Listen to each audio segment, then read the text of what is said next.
더마카와 함께 시선집중의 문을 열겠습니다. 어서 오세요. 네, 안녕하세요. 더마카입니다. 오늘도 삐딱선 정신에 입각해서 주요 뉴스 챙겨 드릴 텐데요. 널 사탕해님이 밤새 비가 무섭게 내렸습니다. 모두 비 피해 없으시길 바랍니다. 바람도 세게 불던데요. 그러니까요. 이렇게 인사해 주셨고, 잘 피어라님은 비 그친 하늘이 희뿌였습니다. 낮에는 해가 나겠죠? 밤에는 비, 낮에는 햇살. 참 이상합니다. 폭염과 폭우가 번갈아 나타나고 있는데 기상도 이렇게 양극화됩니까? 정치만 양극화되는 게 아니라? 이 와중에 잘 피어라님은 아주 좋은 결론에 도달하셨어요. 네. 그래도 아침엔 시선 집중입니다. 그렇죠. 뭘 피어라는 거죠? 시선 집중이 꽃을 피어라 이런 거죠. 그렇죠. 네. 그리고 출장길의 동반자 시선 집중답게 오늘도 출장길을 함께 하시는 분이 계시네요. 이태영님, 늘 유튜브로 보다가 오늘은 출장 가면서 미니로 듣습니다. 참 출장 가시는 분들 진짜 많다. 그러니까요. 어디로 가시는 걸까요? 그러게요. 네. 아무튼 일단 벗어난다는 것 자체가 좋은 거 아닌가요? 출장을 안 가봐서. 일하러 가는 건데 뭐 좋겠어요. 놀러 가는 거면 몰라도. 정규직이었던 적이 별로 없어가지고. 네. 네. 진선님은 반려견과 산책 시간이라 이어폰 끼고 청취했는데 오늘은 반가운 비 내림으로 유튜브로 시청합니다. 오늘도 날씨만큼 우중충한 뉴스 부탁드립니다. 맞죠? 라고 해주셨네요. 반려견에게도 시선 집중을 들려주세요. 그럼 까불지 않고 조용히 엎드려서 아마 청취를 할 거라고 생각을 합니다. 우중충한 뉴스와 함께? 뭘 우중충해요. 진지한 뉴스와 함께. 진선님이 그렇게 얘기해 주셔가지고.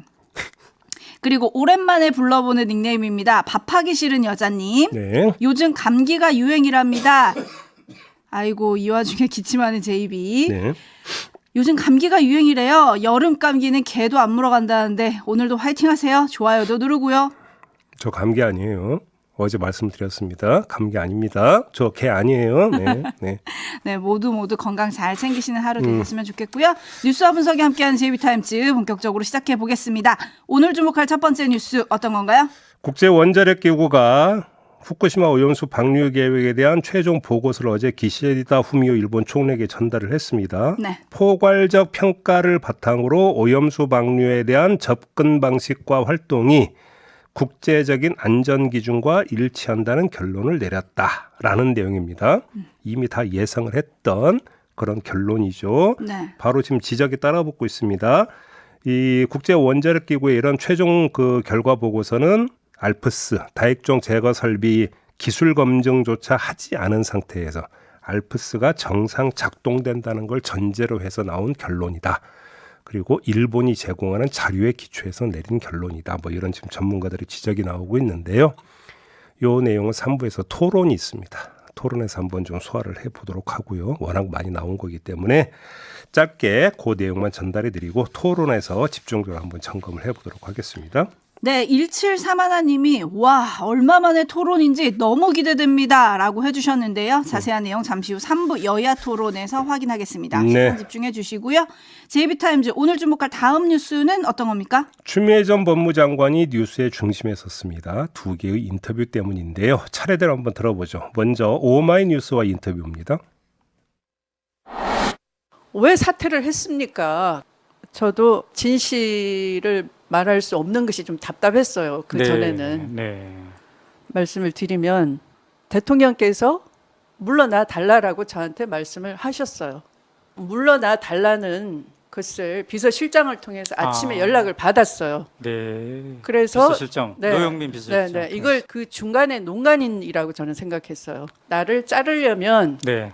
국무총리를 통해서 해임 건의를 해주면 좋겠다. 나는 자의로 물러나지는 않겠다. 라고 했어요. 허무한 결론이었죠.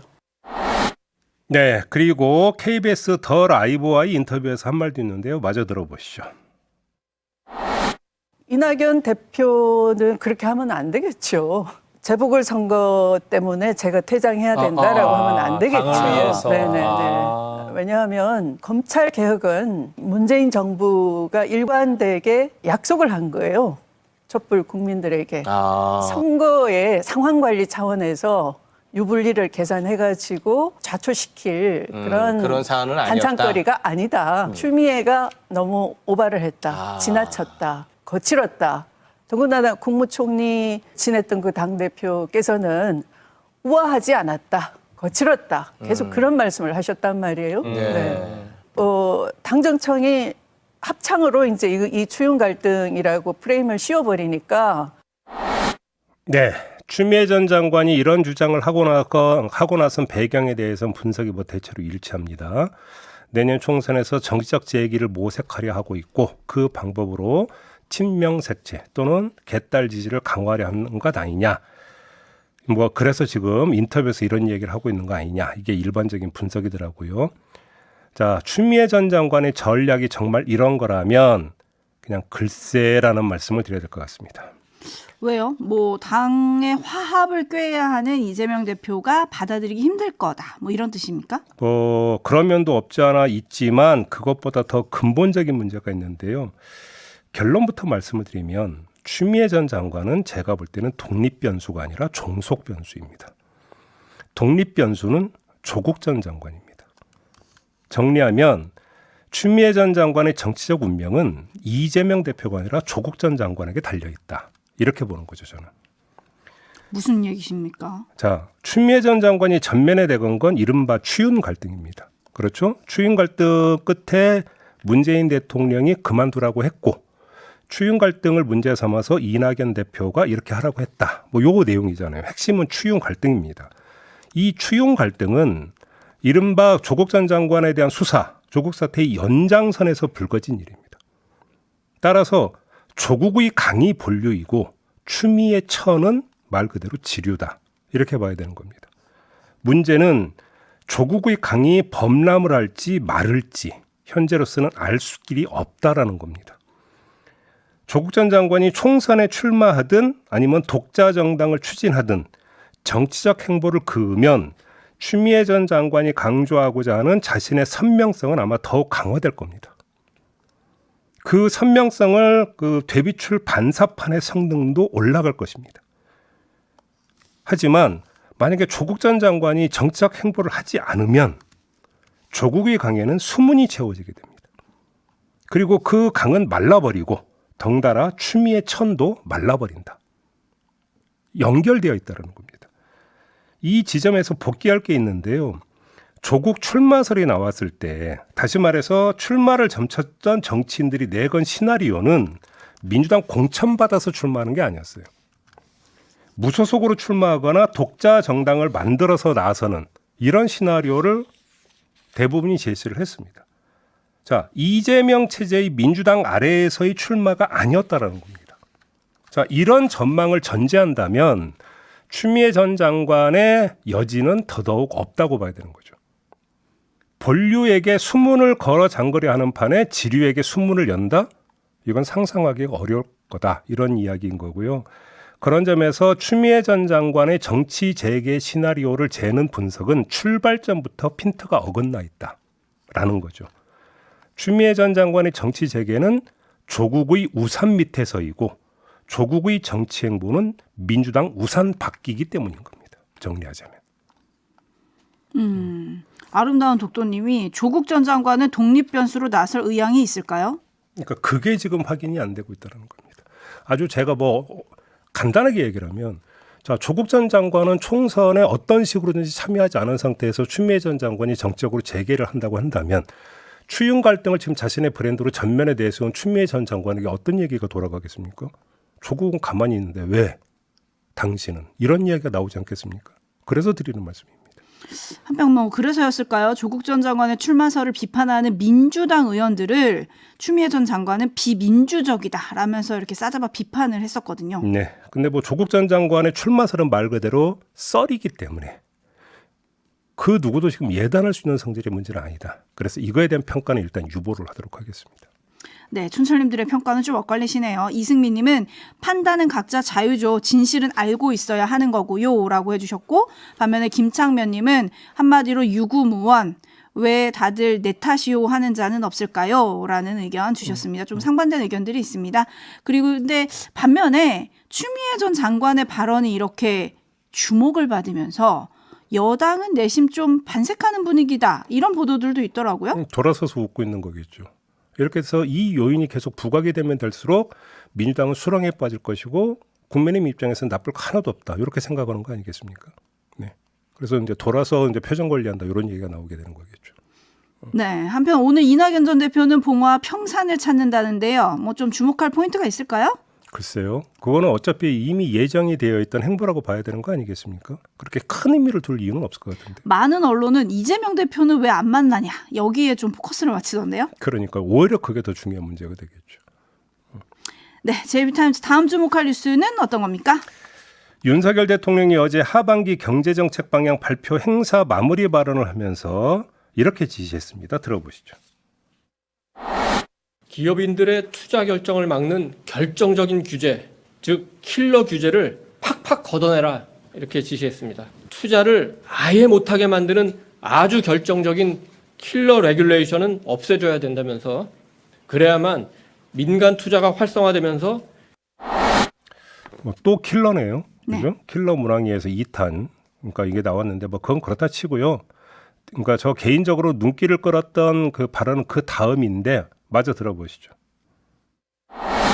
윤석열 정부는 국민과 국민 경제를 인질로 삼고 정치 파업과 불법 시위를 벌이는 사람들이 협박에 절대 굴복하지 않고 단호하게 대응할 것이라고 강조했습니다. 대통령은 혹시라도 불법 시위나 파업을 통해 뭔가를 얻을 수 있다는 기대를 갖고 있다면 윤석열 정부에서는 그런 기대를 깨끗이 접는 것이 나을 것이라고 말했습니다.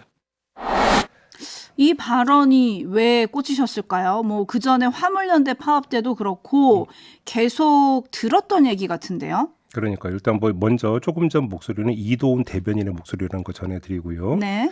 자, 1차적 분석은 민주노총의 2주간의 총파업을 겨냥한 발언이라는 건데 제가 볼 땐 그 너머를 보고 있을 수도 있다라는 겁니다. 엊그제 뉴스가 나온 게 있었습니다. 대통령실 국민제안 홈페이지를 통해서 3주간 집시법 개정 의견을 모은 결과 추천 12만, 비추천 5만 건이 나왔고 대통령실 관계자는 댓글 의견 분석이 끝나면 이르면 다음 주라도 심의위원회를 열 수 있다고 밝혔고 시행령 등을 통해서 뭐 소음 규제나 심야 규제에 들어갈 수도 있다라는 지금 이야기가 전해지고 있다라는 소식이 보도로 탐바가 있었습니다. 바로 이건데요. 떡 본 김에 제사 지낸다고 민주노총 파업을 디딤돌 삼아서 집시법 시행령 개정을 밀어붙이려 할 가능성이 높다라는 겁니다. 윤석열 대통령의 어제 발언은 일종의 선포에 해당할 수도 있다라는 건데 집회와 시위 자유에 반한다라는 반대 여론을 불법 시위 현장을 부각시킴으로써 돌파할 수 있다라고 이렇게 생각했을 가능성이 있다는 겁니다. 그리고 정부의 단호한 의지를 보여주고 단호한 의지가 실천에 들어가기 위해서는 제도가 정비돼야 된다면서 집시법 손을 볼 수가 있다라는 이야기가 되는 건데 정부가 실제로 이렇게 움직인다면 거리에서 경찰이 어떻게 나올지 이것도 추가적인 체크 포인트가 될 수가 있다라는 이야기가 되는 거겠죠. 여기서 거리에서 이런 실랑이가 연출이 되거나 이렇게 되어버리면서 불법성을 더 부각이 되어버린다라면 집시법 개정의 추진 속도와 강도는 더 올릴 가능성도 있다. 이런 얘기가 되는 거겠죠. 네, 그렇기 때문에 경찰이 어떻게 나올지는 사실 살짝 그려지는 부분도 있는 것 같기는 해요. 네.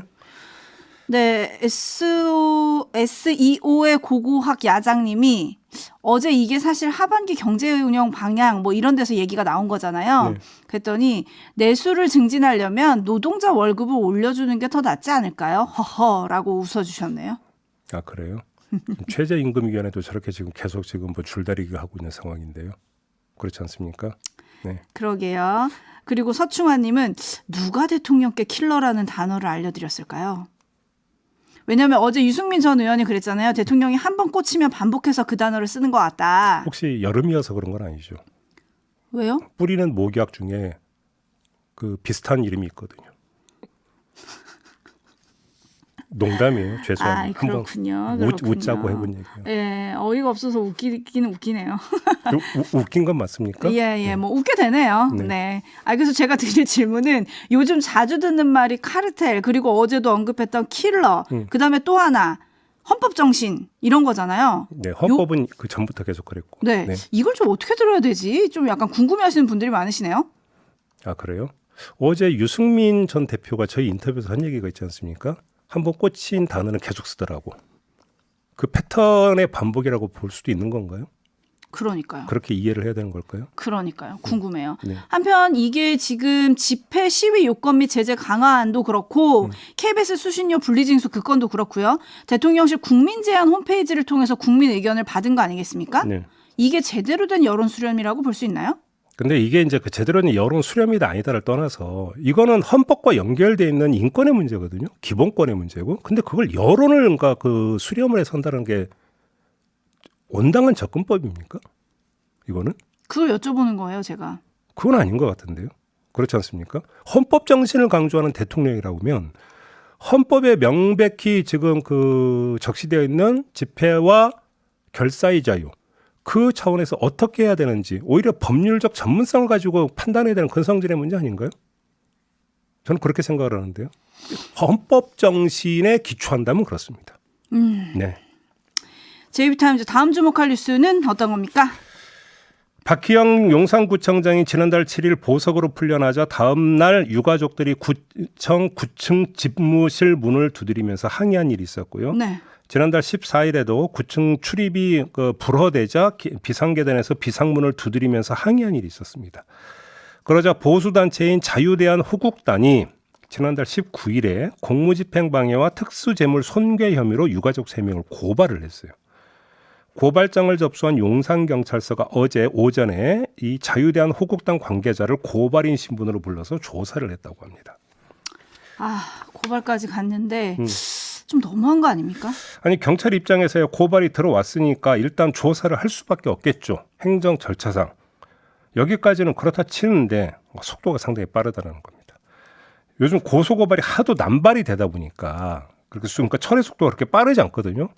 근데 이건 지금 고발장이 접수된 지 보름여 만에 지금 바로 고발인 조사를 들어간 거잖아요. 그래서 통상적인 고발 사건 수사에 비해서는 속도를 내고 있다. 왜? 라고 하는 질문을 일단 던져야 될 것 같고요. 근데 참 아이러니한 게 용산경찰서는 참사를 막지 못한 최일선 기관이었습니다. 그래서 그 수장인 용산경찰서장이 구속 기소됐습니다. 이런 용산경찰서가 참사 유족을 조사한다? 이건 블랙 코미디라고 하긴 좀 뭐하고 정말 음울한 아이러니다. 이런 말씀을 좀 드리고 싶습니다. 요지경이다. 이런 얘기. 네, 근데 지금 이게 유족들을 고발한 단체 이름이 자유대한 호국단이잖아요. 네. 해거름님이 자유대한 호국단이요? 박희영 호국단 같은데요? 라고 꼬집어 주셨는데 네, 호인단이겠죠. 그럼 호인단. 네, 그리고 손뜨개님은 박희영 구청장 아직 사퇴 안 했나요? 라고 물어주셨네요. 저도 그게 궁금한데 영 소식이 없네요. 유족을 만났다는 얘기도 없고요. 그렇죠. 이런 와중에 경찰청장 얼굴이 들어간 표창장을 주는 경찰의 모습 참 어떻게 볼지 이것도 저는 음울한 아이러니 같아요. 그러니까요. 아니 표창장에다 왜 경찰청장 얼굴을 박습니까? 네? 그러니까요. 아니 그게 전 지금까지 그런 거 보니까 표창장 본 적이 없거든요. 뭐 표창장 별로 받아본 적이 없어서 뭐 제가 뭐 경험을 갖고 얘기를 못 해드리겠고 다만 어깨너머로 기사를 통해서 봤던 표창장은 그냥 글씨만 있었는데 거기에다가 얼굴을 왜 박습니까? 그러게요. 자기 이름 위에. 네? 그러니까 설마 윤희건 경찰청장이 그렇게 하라고 시키지는 않았겠죠. 나 뜨거워서 시켰겠습니까? 밑에 누군가가 했던 것 같은데 속칭 알아서 겨도 좀 정도껏 기어라. 이런 말씀을 꼭 좀 드리고 싶습니다. 문제는 또 행안부가 규정 위반이라고 얘기를 했다는 겁니다. 그러니까요. 요즘 장마철에 그러니까 너무 낮게 기면 옷이 다 젖고 더러워집니다. 정도껏 해라. 이런 말씀 드리겠습니다. 마무리하죠. 더마카 수고하셨습니다. 고맙습니다.